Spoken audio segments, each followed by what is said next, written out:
نو مومن د پاره وطن اصلي دا جنت دی او دنیا کې زندگی د سفر ده چې کله دې سفري زندگی کې هغه مشقتونه برداشت کی هغه پر دې مشقتو باندې استقامتونه وکي بیا خو د مرګ سورسته د هغه د الله تعالی جنتو کې زندگی چې د اصلي کور بلل کیږي او د الله تعالی د ذات او د ټولو انبیاء او دیدار او ملاقات به ور سره کیږي بیا باغ جنتو کې د کوم حالات سره مخامخ کیږي کله به د جنت بهترین منظرې کله به د جنت بهترین درباري او کله به د جنت بهترین پروګرام وي او کله به د جنت بهترین حالات وي حضرت سعید ابن مسیب رحمه الله دا ډېر مشهور تابعی دی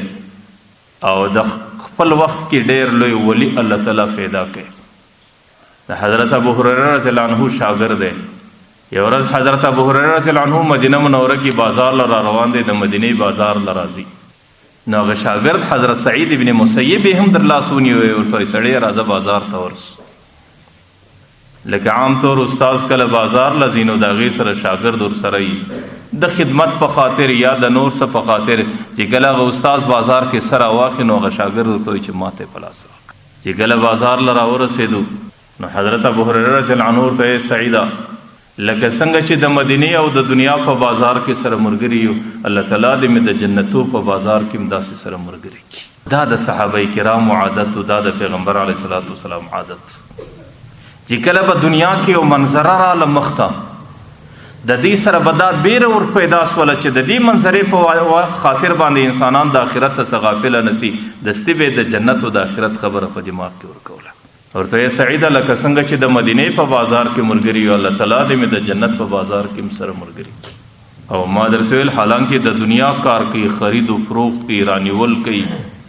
او د کور د پاره د ضرورت سامان راوړي لیکن د هغه شاګرد زین او د هغه سوچ او فکر یې دستي آخرت ته واړوي ما درته ویل دا د پیغمبر علیه الصلاۃ والسلام عادت مبارک یو روایت کې راځي پیغمبر علیه الصلاۃ والسلام مدینه منوره کې را روان دی د هغې سره څو صحابه ورسره دي د یو کور مخته انبار پروت لکه عام طور زموږ او ستاسو عرف کې دایي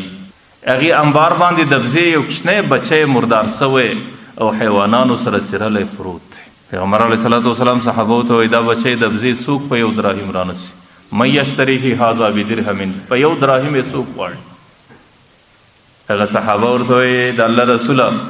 دا په یو دراهم باندې که ژوندی د دراهم قیمت نه لري چې دې حال ته بې ساه سوی دی او مردار سوی دی د خوراک نه دی او حیوانانو سره څیرلی دی نو دې حالت کې څوک په دراهم باندې رانسي پیغمبر علیه صلات وسلام دستي د دې انسانانو ذهن کې آخرت ورکوي ورته خلکو زما په خدای قسم چې ستاسو په حضور کې دغه د بزې بچی څومره بې قدره دی د الله تعالی په حضور کې بیا دنیا او د دنیا حالات د هومره بې قدره دي پیغمبر علیه صلات وسلام مسجد نبوي کې ناست د هغې دپاره یو ښایسته کپړه په تحفه کې راله د یو ځای نو هغه صحابه شاوخوا ناست دي هغه کپړه ډېره نرمه ده او ډېره ښایسته ده پیغمبر علیه صلات وسلام چې مخ ته کښېښولو نو یو صحابي مخ ته داسې ورته ګوري بل صحابي ورته ګوري یو صحابي لاس وروړی داسې په لاس باندې ګوري بل صحابي پر رانږدې سو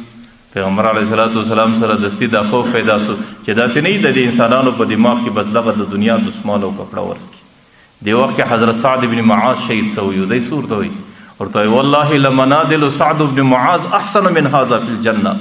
ورته صحابه چې سعد بن معاذ ته الله تعالی په جنت کې کم دسملان ورکړو په خدای قسم هغه د دې دسملانو سره ډېر ښایسته دي